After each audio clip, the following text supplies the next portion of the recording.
Y'all know what's going on. It's time for another episode of Doing Time with Joe. I'm your host, Joe Baker, and welcome to the show, y'all.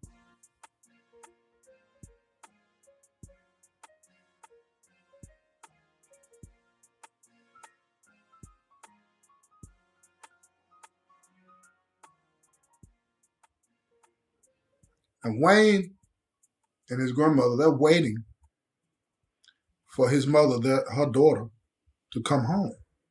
She's late. She hadn't been late in a year, over a year, getting home. So now they're worried. They call work, where she worked at, and they said she left a couple of hours ago. She got off early and left with some woman. So now they're super worried.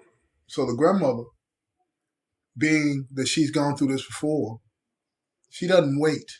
She calls the police and she tells them that her daughter is missing. And when she gives them her daughter's name, they recognize the name. And they said, yeah, we'll be on the lookout. So everybody's in a panic. Where is she? What's going on? Wayne feels something in his gut is not right. He says something is wrong. Mama is in trouble. Something's not right. She would not leave me like this. Not again. She's always coming home to him. So, a few hours later, the police get a call to this apartment complex that there's a woman, female, dead. And they get there and they find her on the floor with a needle in her arm, dead. Now, she had been on the floor dead for a couple of hours. So when they looked at the body, they could see that she had fingerprints of looking like somebody had held her down on each arm and injected her with drugs. So when they called the coroner, when the coroner got there, they told him what they saw. And he looked right at it. He said, I got to look into this. And when they took her body out, the officer that was there, he told him, he said, look, we got a missing report for her. Her grandmother called it in a few hours ago. And she's a former witness to a case of a drug dealer in this neighborhood that sold drugs to her husband. So they started to think that this might be retaliation. But the drug dealer was in jail. But they knew that his son was stepping into that role. They knew that the drug dealer's son was stepping into that role. And they were suspicious now. They were wondering, what's going on? Is there something here for us to be looking at? So when they go by Wayne's house, his grandmother's house, and tell them that, his mother is dead from a apparent drug overdose, they also tell him that it doesn't look like she used it on her own, but they're not sure. It looks like she was forced to use it.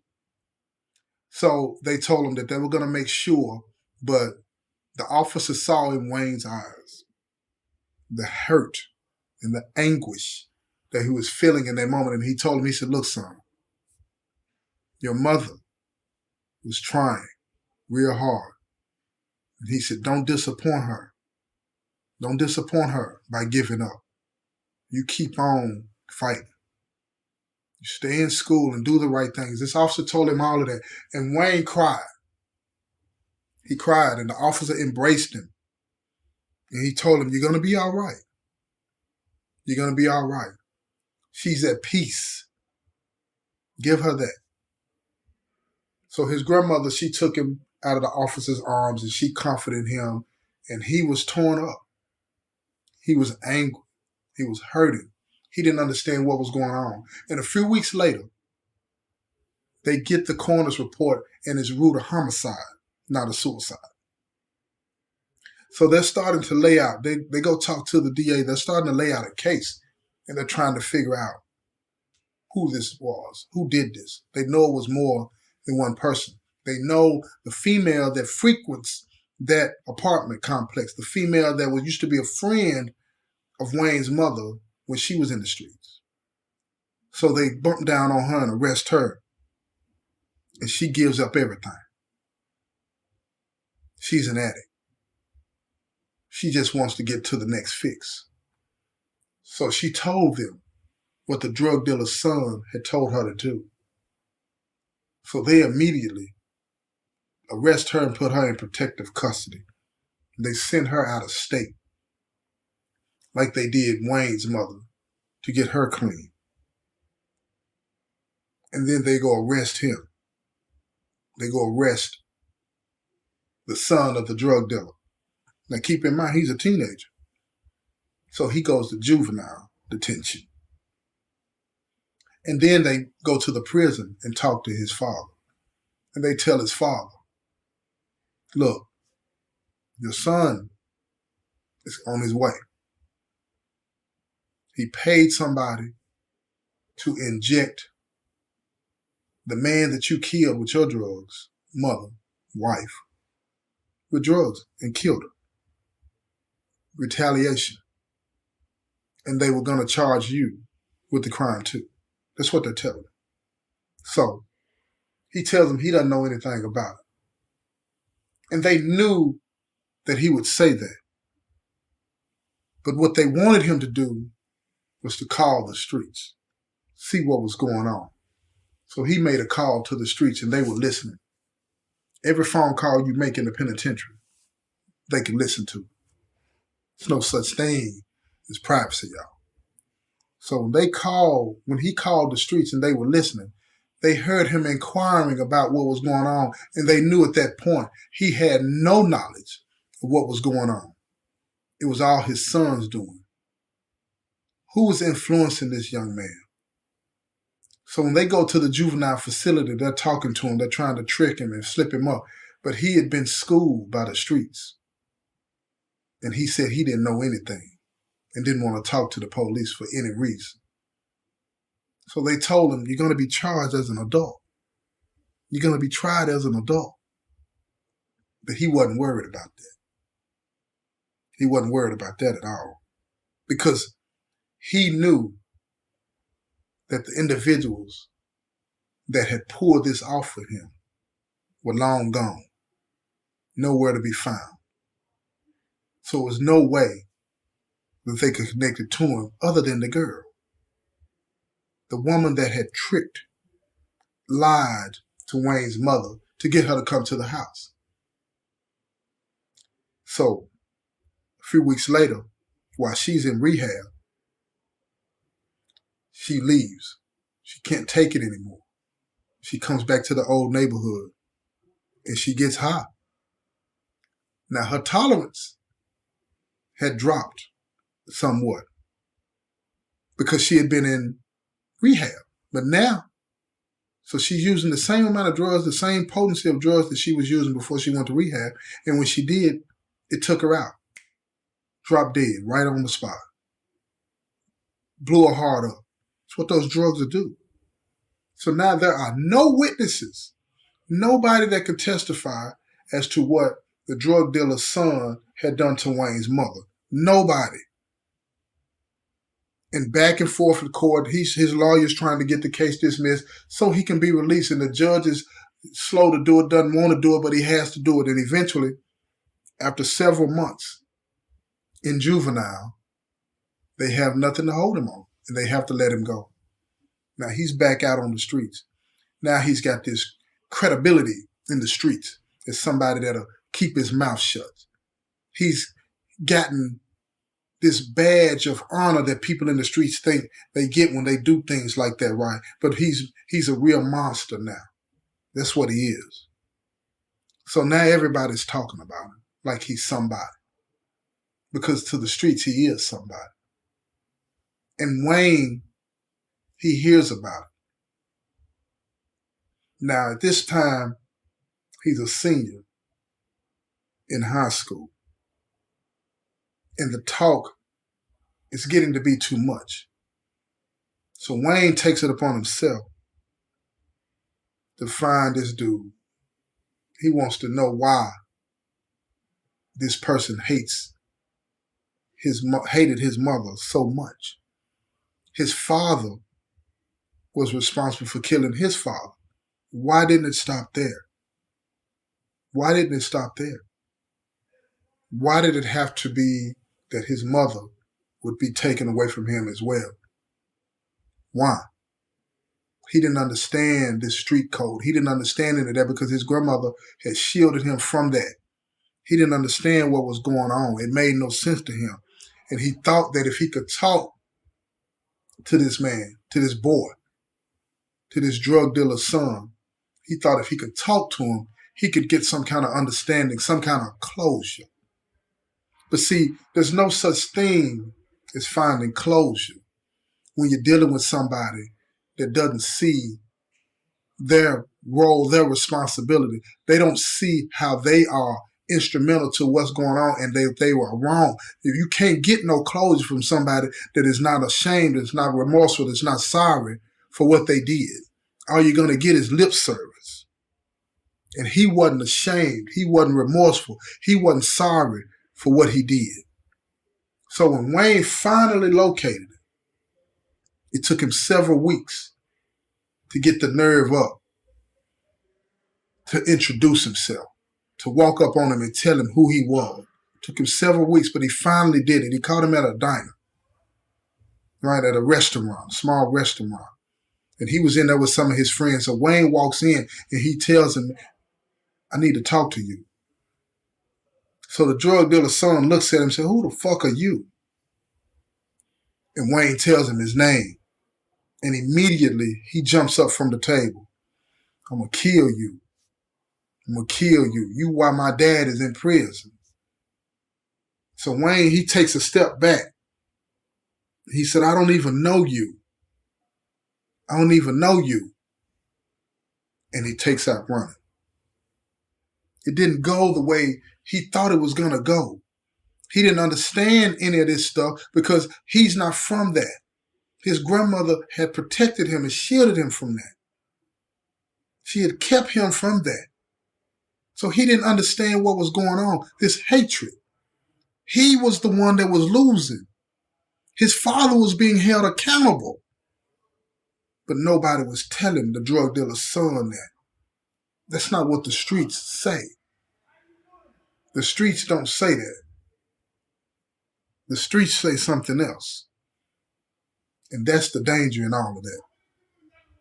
But that's how it goes when you're in the streets. Nobody's held accountable. Nobody's held responsible for what they do. Everybody's told that there's somebody because they've done these things in the streets. It makes them feel like there's somebody. It's not about accountability or responsibility. So that's why the drug dealer's son was so angry. He wanted his lick back. He wanted somebody to answer for what had happened to his father. He thought that was what he was supposed to do. So now Wayne is faced with a dilemma. He's ran away from this situation. And he goes to his grandmother and he talks to his grandmother. He tells his grandmother what he had done. And his grandmother tells him, stay away from him. Stay away from him. He means you no good. He wants to hurt you. Wayne, he listened to his grandmother, but he didn't understand even when she was telling him why. Because Wayne was the victim here. He knew that. And he didn't want anybody to be hurt anymore. So time went on. He graduates from high school. His life is okay. He's moved on and he has an opportunity to go to college because he's a smart kid. So while he's in college doing his thing, getting good grades and meeting people and learning all of the things that he needs to learn, he finds out that his grandmother has passed away. So he flies home for the funeral to be by his family's side. and to pay his final respects to his grandmother. And in doing so, he runs into the drug dealer's son again. And when he sees him this time, he's not running from him and he's not afraid, but he tells him, look, I owe you nothing. I did nothing to you. And we don't have to be like that towards each other. The drug dealer just looks at him and laughs. The drug dealer's son don't want to hear that. He don't want to hear that. He sees Wayne as somebody that is responsible for all the pain that he has suffered. He does not see that his father is being held accountable. He does not see that his father is not a victim. He does not see that. And nobody around him has explained that to him. And that's one of the things that we have a problem with. We do not explain when it's real, when it's true, when it's applicable. We do not explain to our kids that daddy, mama, sister, brother, whomever it is being held accountable for what they did. Is it unfair with how the system does a lot of us? Yes. Yes. It is unfair. Do they have to give us as much time as they give us? No. They do not. They do not. But did we do what they say we did? And in a lot of cases, yes. And something has to happen, especially in our own neighborhoods where our own kids can't play. They can't play in the streets. But see, that's not what we want to do. We're not saying those things to the kids that have to deal with their mamas and daddies that's gone away to the penitentiary, because we don't want to hurt them anymore. So we don't want to tell them that, but we need to figure out a way to talk to them so that they can understand. These parents like me that was in prison and then my sons are growing up, we need to be able to get strong and tell them, look, I did wrong. And I got to account for it. I got to answer for it. And in the course of that, me doing wrong, I hurt you. It wasn't them. It wasn't who testified. Listen to me, man. Y'all need to understand it wasn't who testified. My grandmama told me one time, man, when I was upset about somebody testifying against me, she told me, she said, if you wouldn't have done it, they wouldn't have had nothing to be testifying about. And this was coming from my grandmother. Excuse me. And it froze me because it told me exactly what my grandmother thought and felt at that time about me. She was ashamed and hurt by what I had done. And so anything that happened after that, she wasn't concerned about that. Yeah, she didn't like the fact that people that I knew testified against me. She didn't like the fact that I put everybody in our family through all that. But I did that. I did that. And because I wasn't strong enough to own it the way I needed to own it, my sons followed me into the penitentiary. You understand what I'm trying to say? Do you understand what I'm trying to say? And that's the situation that we're faced with here. Wayne is confused, but the drug dealer's son, he's worse because he wants retribution. He wants retribution, not from the system. He don't want to hold his dad accountable for the decisions that he made that took him away from his son. He wants to hold somebody else responsible because he don't want to believe that his daddy was selfish and thinking about only himself. He don't want to believe that. He don't want to believe that. And there's nobody to tell him that, especially his father. So Wayne's going to get it. He's got to be the one. He's the one that's hurting me. His mama is the one that hurt me. I got to get him. I got to get him. And that's what the problem is with us. We don't want to accept responsibility. And the drug dealer's son is not accepting it either. So Wayne, he leaves. He leaves. And now he finds out that he's all alone. He realizes that, rather. His grandmother has passed away. His mother's dead. His father's dead. He never was really close to his extended family. Now he's off to college, and he's learning the ways of the world from an academic standpoint. And now he wants to do better by his community, better by his people. He wants to do the right thing. So when he confronts the drug dealer's son again, he tries to do it from an intellectual standpoint and say to him that, I'm sorry for what you went through. But see, the drug dealer's son is so far gone that don't register. What you mean you sorry? Sorry for what? For taking my dad away from me? He said, I don't want to hear your sorries. You're going to pay for that.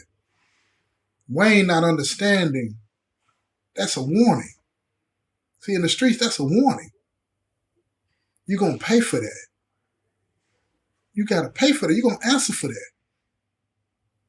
And the drug dealer's son telling me, he said, fuck you, fuck your mama and your dad. Because the drug dealer's son is interpreting that they said fuck him. So now, Wayne doesn't know what to do. So he walks away from that, confused, baffled, not understanding. Stay tuned, y'all, because there's more to this. This has been another episode of Doing Time with Joe. I'm your host, Joe Baker, and I say peace, y'all.